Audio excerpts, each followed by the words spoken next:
the land. The midnight hours close at hand.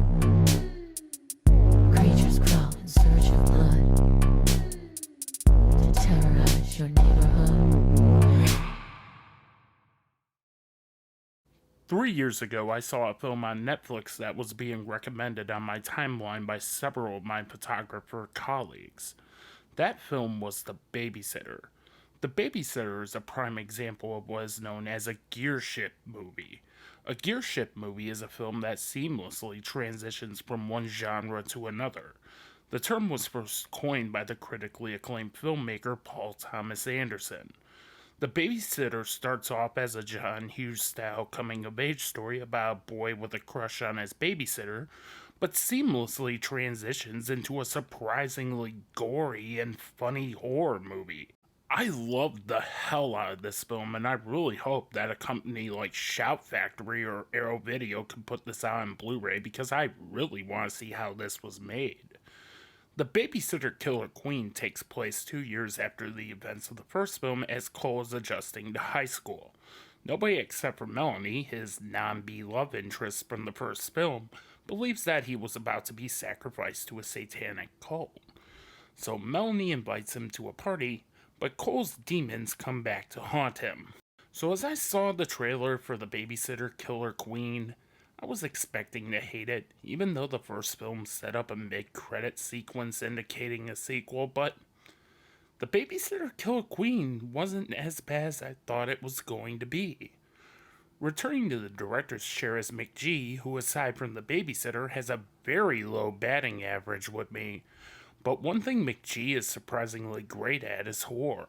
It's to the point that I kind of wish that he stays in the horror genre. McG has a great eye for practical gore. He still brings a lot of that style from the first film to this one as well. I kind of like this new crop of horror movies that don't take themselves seriously. There's this film coming out in November called Freaky with Vince Vaughn that actually looks awesome. Most of the original cast is back, and within the first 25 minutes, I was on board with The Babysitter Killer Queen. The film starts off as Cole is talking to the nurse from the first film, and it's revealed that he also has a major in psychology. We are also introduced to Phoebe, the third part of the Cole love triangle, a troubled teen who may or may not have killed her parents. Judah Lewis and Emily Allen Lind are still really great in this film. These are two promising young talents that I want to see more of. Ken Marino is a Stitch as Cole's dad, who gets a bigger role in this film as he is searching for Cole, along with Melanie's burnout asshole dad from the first film. Jenna Ortega is absolutely fantastic as Phoebe, Cole's love interest of the film, who is also a cinephile like Cole. Without going into spoilers, I really love how B is handled. You know what? I cannot talk about this film without spoilers. I thought I was going to do this spoiler-free. The trailer straight up spoils every plot beat anyway, so I'm going to do the star rating right now. I'm giving The Babysitter Killer Queen a 2.5 out of 5. Spoilers in 3, 2, 1. You've been warned. The main good spoilery thing about this film is the ending, in which B returns to rescue Cole and Phoebe.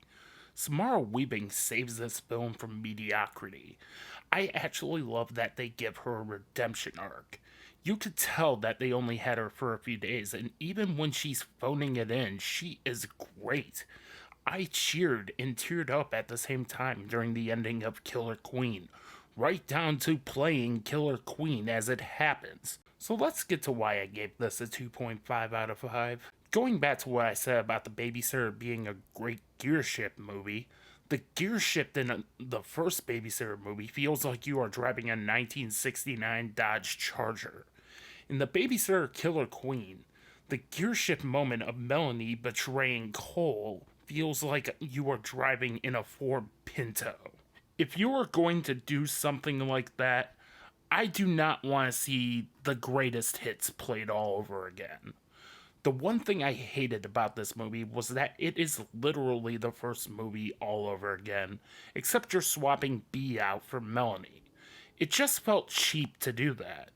B and Cole had such wonderful chemistry together, so when B sacrifices Samuel, it's a sharp right turn in the first film. In The Babysitter Killer Queen, there isn't that much chemistry between Cole and Melanie for me to care, because the second Phoebe shows up, you know she is going to be the love interest of the film. If Cole and Phoebe were built up more organically, I could buy the Melanie being evil bit. Another issue I have with this film is pacing.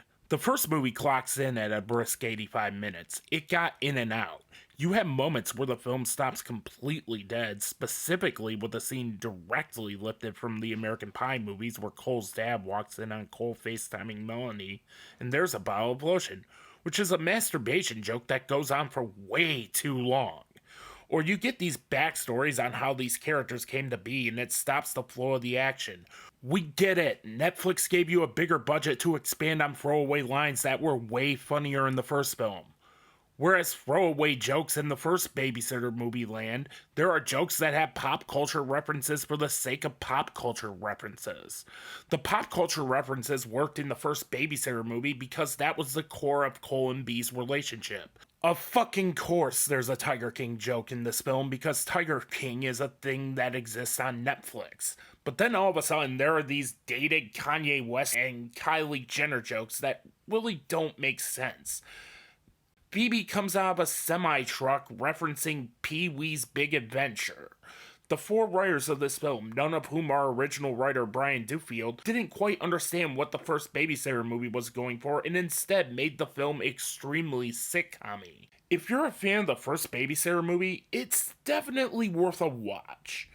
I went into this thinking it would be terrible. The things I love about this film, namely the practical effects, the first 25 minutes and the last 15 minutes of the film worked for me. There's a mid-credits sequel bag, and honestly, I'm not sure if I want to see a part 3 if it's going to keep going the sitcom route, or unless Brian Duffield and Samara Weaving are back in full force. The Babysitter Killer Queen is perfectly okay. Be sure to like, comment, share, spread the word of New Realms Media, follow me on all my socials at New Realms Media, and until then, I'll see you next time.